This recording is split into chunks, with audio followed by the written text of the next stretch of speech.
Welcome to Vegas World. I am JC Vega, and Paramount is making some very, very interesting moves. Aside from the fact they're trying to purchase Warner Brothers Studios, they are trying to revitalize the G.I. Joe franchise. And what better way to sell toys than with a big action-packed blockbuster?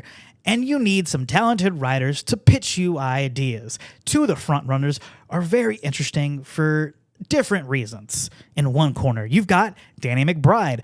He's written such things as Eastbound and Down, Righteous Gemstones, the David Gordon Green Halloween trilogy. And in the other corner, you've got Max Landis.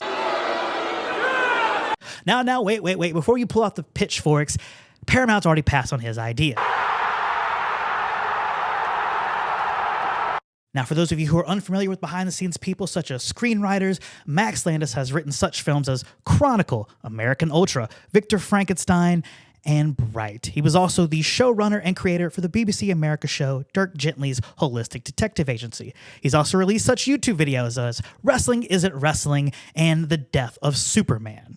Max Landis is a lightning rod for controversy. He's been the main proponent of the Ray is a Mary Sue discourse on Twitter, but he was also blacklisted from Hollywood due to allegations of abuse against women. I will not go into the details of that. You can Google those for yourself.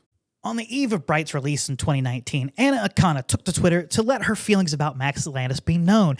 And then subsequently after that, numerous individuals followed with their own anecdotes about Max Landis. Thus, a snowball effect. Max Landis was dropped from his agency not too long after that, dropped from numerous projects that were in development. Chloe Grace Moretz, during the press run of Shadows in the Clouds, had to heavily emphasize that Max Landis had been long since removed from the project. It had nothing to do with what was going to be on screen. As far as us, the general public, know, Max Landis has not written anything since Bright. He could have script doctored projects over the years, and we would never know, and I'm sure no studio exec would be willing to admit that Max Landis had a hand in it. But Paramount is no stranger to letting canceled figures work. Brett Ratner is going to be directing a film pretty soon for them. Controversy aside, it's very interesting that Paramount would choose Max Landis, of all people, to potentially write a G.I. Joe movie. Let's take a look at his filmography. Chronicle, a found-footage superhero film starring Michael B. Jordan and Dane DeHaan, earned $126 million at the box office off of a $12 million budget. American Ultra, the stoner action comedy starring Jesse Eisenberg and Kristen Stewart, only earned $27 million off of a $28 million budget. Victor Frankenstein, on a budget of $40 million, only earned $34 million. Bright, although it was a Netflix film and the box office isn't a thing, Netflix says it's been one of the highest viewed movies on their streaming platform at the time.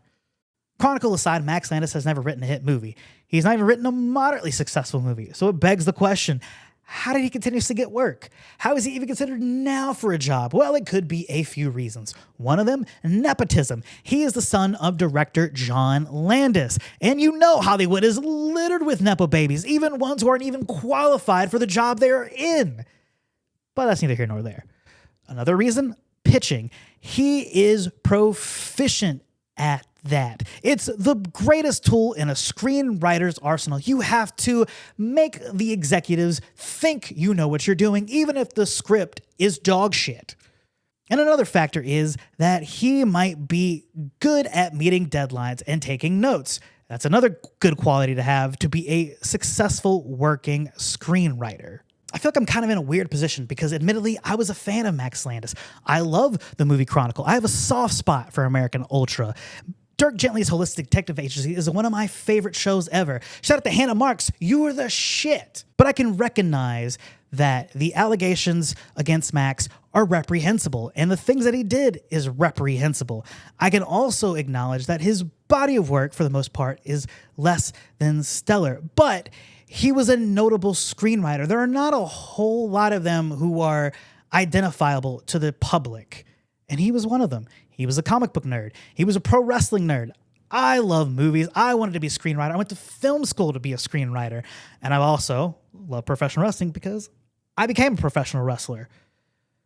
But also begs the question, if you have never been charged with a crime, do you deserve a second chance? Even if you've been charged and served your time, do you deserve one? I mean, It probably helps if you show an act of contrition and show that you've changed. But even then, does a person deserve to go back to their chosen profession if it's in the entertainment industry? You let me know. Be sure to like and subscribe. Follow me at the JC Vega on all social media platforms. Check out the podcast releasing every Friday, 10:30 locally. Go to ProWrestlingTees.com. Get yourself a Vega's World t-shirt. Support me and my wrestling. Good night and party on.